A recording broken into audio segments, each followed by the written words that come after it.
All right, well, the title of my talk is Intuition. Do I have it? Is it contagious? Is there a test for it? The quick answers are yes, sort of, and yeah, but. Intuition can be scary, and you might think wearing a mask or perhaps an aluminum foil hat can keep you and your community safe. But the CDC does not provide guidance, so I'm afraid I've all you've got today. So what is intuition?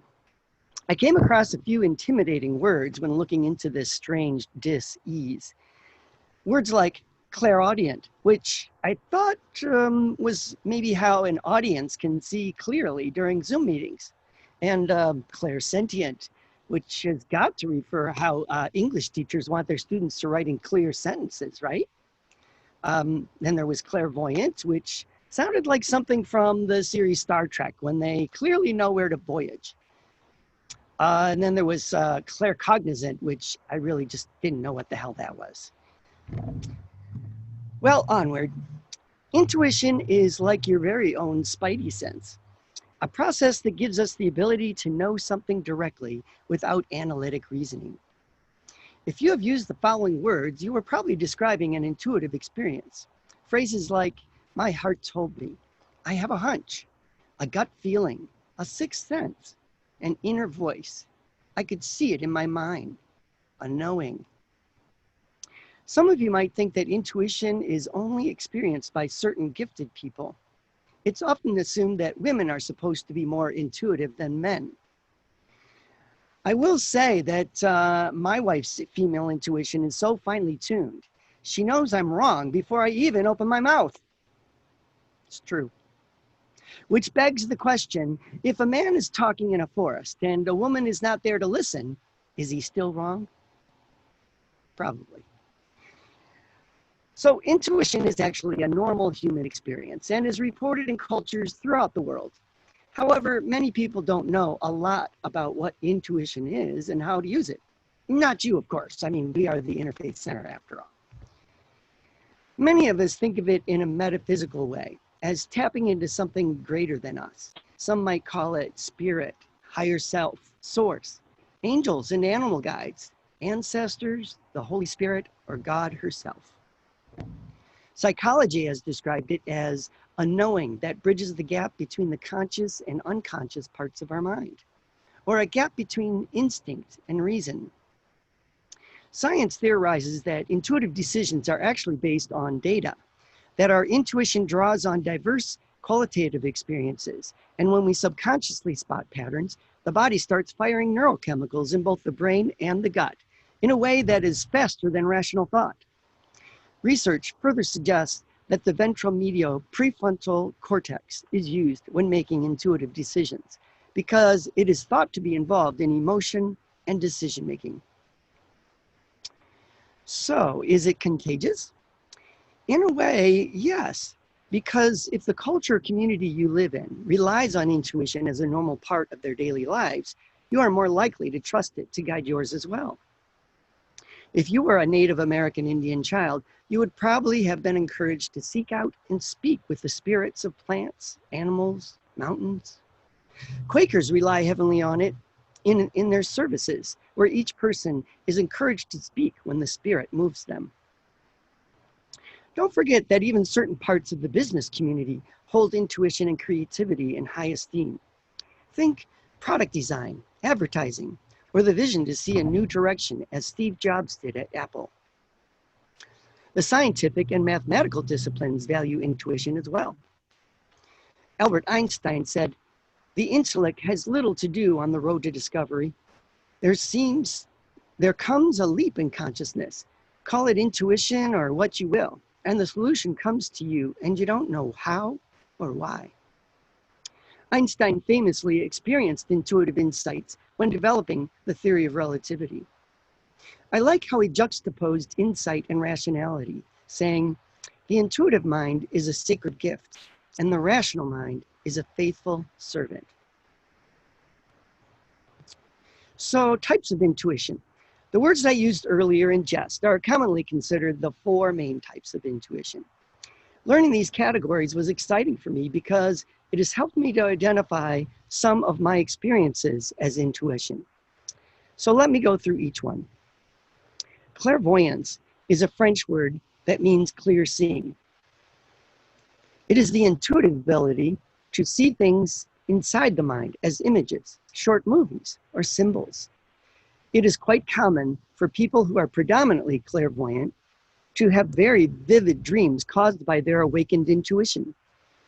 Personally, I have had many vivid dreams and really don't spend much time trying to interpret them. My rational mind doesn't want to get involved and doesn't think I can do it accurately anyways. Clairaudience is called clear hearing. It is the intuitive ability to hear information inside your mind and receive it as statements, sounds, a song or lyric. It is the easiest of all the intuitive types because you can hear it so clearly. The difficult part for clairaudience is learning how to discern the difference between intuitive guidance and the ego voice. I think I had a clairaudient experience when I was wondering one day about whether I might do a talk at the center again. And then Delith called me the very next day. It wasn't until after the fact I realized it was synchronicity that could be called intuitive. Was Delith reading my mind? Spooky. I hope she didn't get any of my passwords. Clairsentience is called clear feeling. It is the intuitive ability to feel or physically sense information in your body. People who are predominantly clairsentient will often talk about how they have gut reactions to events or situations. They are the most sensitive of all the intuitive abilities because of their ability to feel other people's emotions. While they represent the most truly empathic and compassionate of all the intuitive abilities, it can be difficult. They are kind of like human Velcros because they pick up everything going on around them. This often creates a lot of confusion because they can be overwhelmed with others' feelings and lose touch with their own. I was blown away when I first read this because it described so many personal experiences to me. Sorry about that. I thought I got a text from somebody in Interfaith to slow down or something. All right, anyways, I keep going. So my personal experience, I remember that after a few months of dating a woman, I developed a distinct pain in my gut when I was with her, and it wasn't her cooking. I wanted to stay in the relationship and so ignored it. I eventually couldn't connect the pain to any other thing except being with her and holding hands with her. She wasn't a bad person in any way, but the discomfort was so profound that I eventually had to give in to what my body was telling me and break up with her. It was very bizarre, even to myself. I've never felt that pain before or since then. The final one, or the fourth one, is called Clearcognizance, which is known as clear knowing. Clearcognizance see and perceive intuitive information as a hunch or through an impression where they know what the answer is. Of all the intuitive abilities, this one is the strongest intuitive type because the claircognizant receives information instantly and will know what will or will not work. It is said that men have a strong tendency to be claircognizants because they trust their hunches or instincts. So, you know, a lot of the differences in whether you might line up in one or another as a man or a woman partly is cultural because we really have all four. So here's my example of claircognizance experience.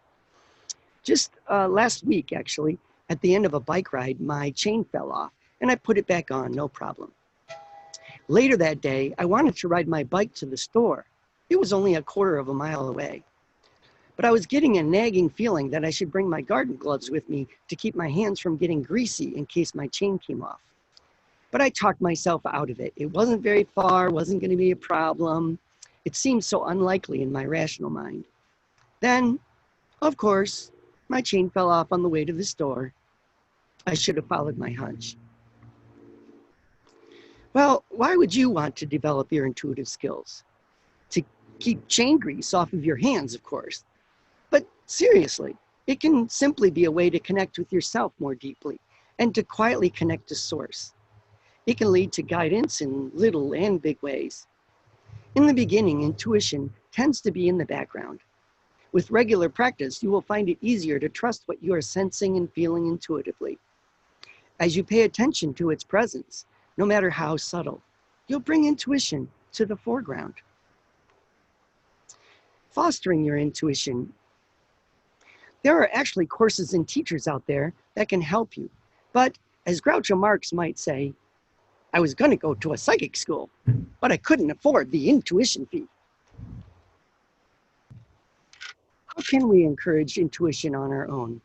Well, here's some suggestions. The best way is to find regular time to be still. Meditate regularly or spend quiet time alone in nature. This can have a calming and centering effect, which helps you access intuition. Stop for a moment during each day and practice paying attention to what is going on around you. Notice something specific in your environment to bring yourself into the room and into your body, so to speak. You might not have a creative moment just then, but it helps open your heart and your mind to being alert to intuitive experiences. You could use a creative outlet, writing, music, crafting, painting, doodling. These can take your mind into your intuitive spaces as well. On the other side, negative emotions can really block intuition, so you want to free yourself of them when possible. Things like yoga, exercise, and proper sleep can help. In general, avoid overstimulation, like constantly working, watching TV, checking social media, reading the news on your phone or computer. These can really cloud the mind. Believe me, I speak from great experience here. One idea I would like to try is to keep an intuition diary where you can track your experiences. You can begin to discover the main way intuition presents itself to you. A diary can also really help you determine how authentic and accurate your intuition experiences are. If you encounter problems fostering your intuition, realize that it is natural to have difficulty distinguishing intuition from emotions, thoughts, attitudes, and opinions.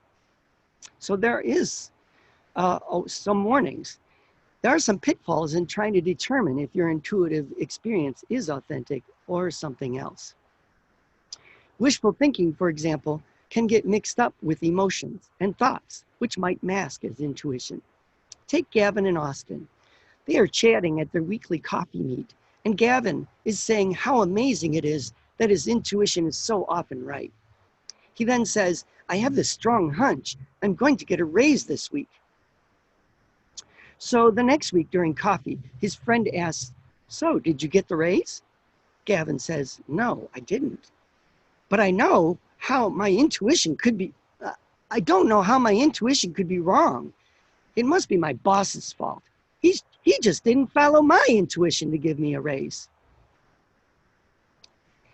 Projection is another common problem. Your intuition could actually be just a projection of your past history and or insecurities onto the present situation. For example, John really liked his girlfriend Helen, but he thought that his intuition was telling him that she would eventually end it, which made him more clingy. As it turns out, John's last serious relationship ended when his partner suddenly dumped him. Without realizing it, John was projecting fear from his past experience onto his new relationship with Helen, which he ended up sabotaging because of his intuition. We have to remember we have an unconscious bias for our own agendas and insecurities. An honest self-assessment can be difficult, but it is necessary to ferret these out. Again, keeping a diary can help. Be careful in having too much pride in your intuitive skills. You can end up fooling yourself by believing all of your feelings are intuitions, when actually many of them might be ego-based. Don't be afraid to add your common sense to the intuition recipe. Please don't run out and risk everything just because you believe your intuition tells you to. Ideally, your intuition and your logic will be partners and fully integrated with each other in your approach to life. With practice, you'll become more skilled in separating personality factors from pure intuition. So what to do when you're unsure? You can go back to some of the things I was talking about earlier. If you're having doubts about interpreting a thought, a feeling, or experience, try to take a break from it. Don't let your monkey mind start jumping around trying to figure it out. Distract yourself with another activity, yoga, a nature walk, reading, and so on. Sleep on it if you can. As it percolates in your unconscious, things are likely to be clearer if the experience returns. Is there a test? You might remember my answer is, yeah, but I didn't spend a lot of time looking into this. But after a search, I didn't really come up with anything that was authentic that can test the depth and accuracy of your intuitive experiences. There are tests that scientists have done, but you need special instruments and to be in the laboratory. And they actually have proven what they believe is intuitive experiences of their subjects. As you might imagine, there are a bunch of casual fun ones that will give you an idea of how much you trust and use into intuition. And there are some that actually might help you identify your predominant type, whether it's clairaudience, clairvoyance, clairsentience, or I forget the other one. Anyways, and there are some that might, I did a couple of these online things and they were fun. And I actually found that they kind of jived with what I was thinking about myself. That I'm actually better than the average bear, but still on the cusp of giving in totally. I really love my rational brain and thinking through things logically, a lot. I have a brain that questions and tends towards skepticism, but I also meditate and have intuitive experiences without even trying. So I should really recognize them. If I want to really get going, I think I'm going to start keeping a journal. I think that will really help. So to close, I'd like to quote the actor Alan Alda. At times, he says, at times you have to leave the city of your comfort and go into the wilderness of your intuition. What you'll discover will be wonderful. What you'll discover is yourself. I'd be curious to hear about how you foster your own intuitive experiences or how you think you can tell when it's not a true experience. I mean, intuition experiences can also be partially true because they're, still flavored by the glasses of our ego. So, yeah, I'm done.